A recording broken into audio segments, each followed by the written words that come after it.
ठीक आहे बघा.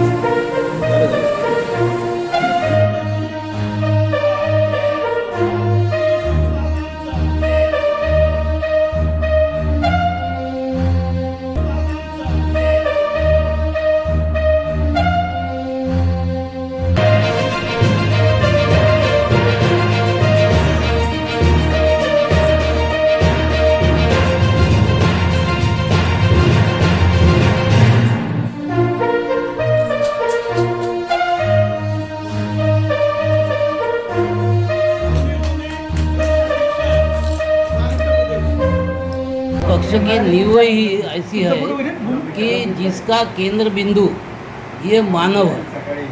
मानव के मनुष्य को जो कोई दिक्कतें आती है वो दिक्कतें छुड़ाने का काम, चाहे वो किसी भी प्रकार की हो, वो दिक्कतें छुड़ाने का काम सालों से करते आ रही है और आज भी कर रही है, कल भी करेगी. तो यही सबसे पहले मकसद है कि आदमी कहीं का भी हो, चाहे वो बहुत ही गरीब हो, अमीर हो, चाहे किसी भी प्रकार के परिस्थिति में वो हो, लेकिन उसकी भी दिक्कतें जो भी है वो हर एक की दिक्कतें हम अपने माध्यम से, अपने संगठन के माध्यम से, अपने पार्टी के माध्यम से हम छुड़ाने की बात करते थे और करते रहेंगे. सर, बीएमसी इलेक्शन में रिपब्लिकन पार्टी ऑफ खोरीप का क्या अभिनय रहेगा?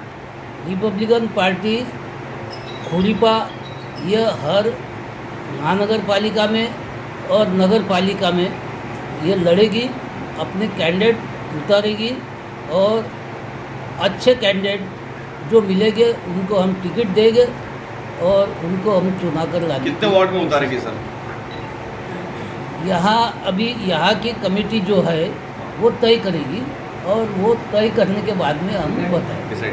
जो पक्ष का कार्यालय का नूतनीकरण का जो उद्घाटन जो हुआ है, मुझे ऐसा लगता है कि आज बम्बई में जो आर्थिक राजधानी बोला जाता है इस भारत देश की, इस आर्थिक राजनीति के देश में ये कार्यालय का, केंद्रीय कार्यालय का उद्घाटन जो हुआ, इस माध्यम से, पक्ष के माध्यम से एक आर्थिक स्वरूप से जो गरीब तबका वर्ग है आज इनका कैसा उत्पन्न हो और कैसा बढ़ाव मिले, और आज के तारीख में जो प्राइवेटाइजेशन जो हुआ है, प्राइवेट सेक्टर में अपन पार्टी की भूमिका के माध्यम से इस प्राइवेट सेक्टर में कैसा छिड़काव करे और अपन नौकरी करता वर्ग न होते हुए अपन नौकरी दाता वर्ग कैसा बने, ऐसी एक पक्ष की भूमिका सर्वसामान्य गरीब लोगों को एक प्राइवेट सेक्टर में कैसा अपना छिड़काव करके और प्राइवेट सेक्टर में अपना भी दबदबा निर्माण करे, ये हेतु रिपब्लिकन पक्ष का तो रहेगा ही. साथ साथ में जो निजीकरण जो किया जा रहा है कुछ जगह पे, उसका अपना एक सरकार का अपनी एक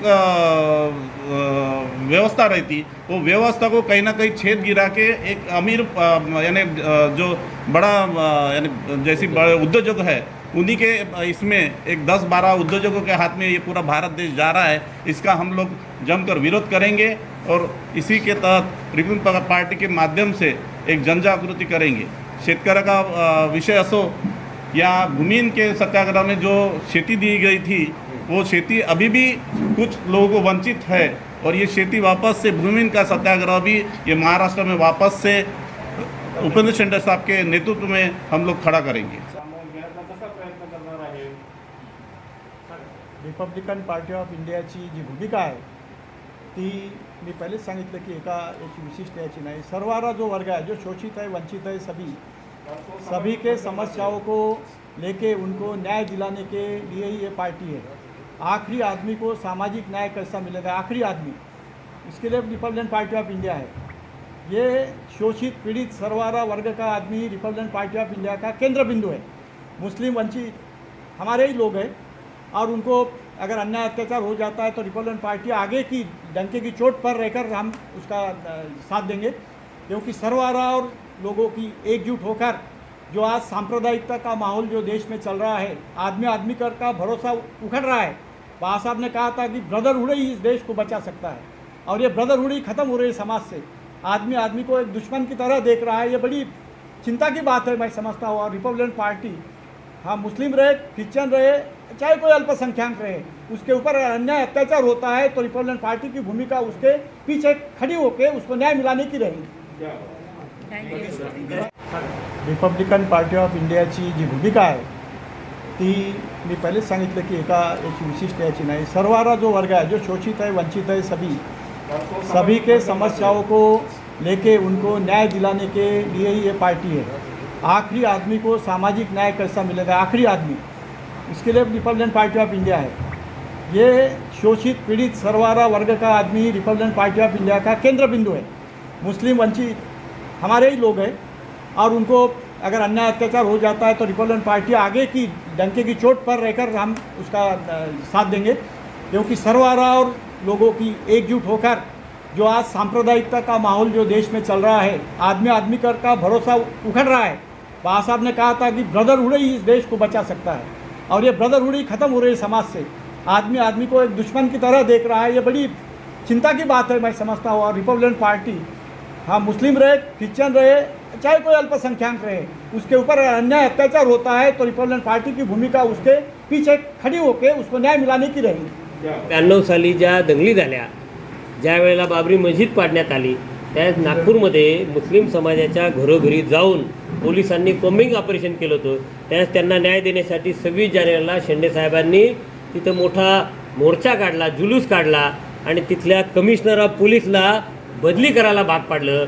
मला सांगा, ज्या ज्या वेळेला अन्याय अत्याचार दलितांच्यावर, मुस्लिमांच्यावर ज्या ज्या वेळेला झाला, त्या वेळेला शेंडेसाहेब, महिलांच्या संदर्भात ताईंनी विचारलं मगाशी, खैरलांजीमध्ये महिलेवर अत्याचार झाला, एका भगिनीवर अत्याचार झाला, तिच्या मुलीवर अत्याचार झाला, तिच्या मुलावर अत्याचार झाला, त्यास कोण पुढे आलं? उपेंद्र शिंदे साहेबांनी तो प्रश्न लावून धरला। पहिल्यांदा आवाज उठवला, लक्षात घ्या, रिपब्लिकन पक्षाचा विजय असो। म्हणजे अन्याय अत्याचाराच्या लढण्याचं काम, अन्याय अत्याचाराच्या विरोधात लढण्याचं काम आदरणीय उपेंद्र शिंदे साहेब करतायत, आणि आम्ही सगळेजण त्यांच्या पाठीमागे उभे राहून या आंदोलनामध्ये सातत्याने अग्रभागी आहोत। ही भूमिका बाबासाहेब आंबेडकरांची आहे, ही भूमिका फुले शाहूंची आहे, ही भूमिका बॅरिस्टर साहेबांची आहे, ही भूमिका दादासाहेबांची, ज्या ज्या रिपब्लिकन चळवळीतल्या सेनानींनी ही भूमिका बजावलेली आहे, अगदी गिरीश साहेबांच्यापर्यंत ज्या ज्या ठिकाणी दलित समाजावर, मुस्लिम समाजावर अन्याय अत्याचार झाले, त्या सगळ्या नेत्यांनी त्यांना न्याय देण्यासाठी संघर्ष केला आहे, आणि आम्ही त्यांचे पायी आहोत। ती भूमिका आम्ही कायम पुढे चालू ठेवू।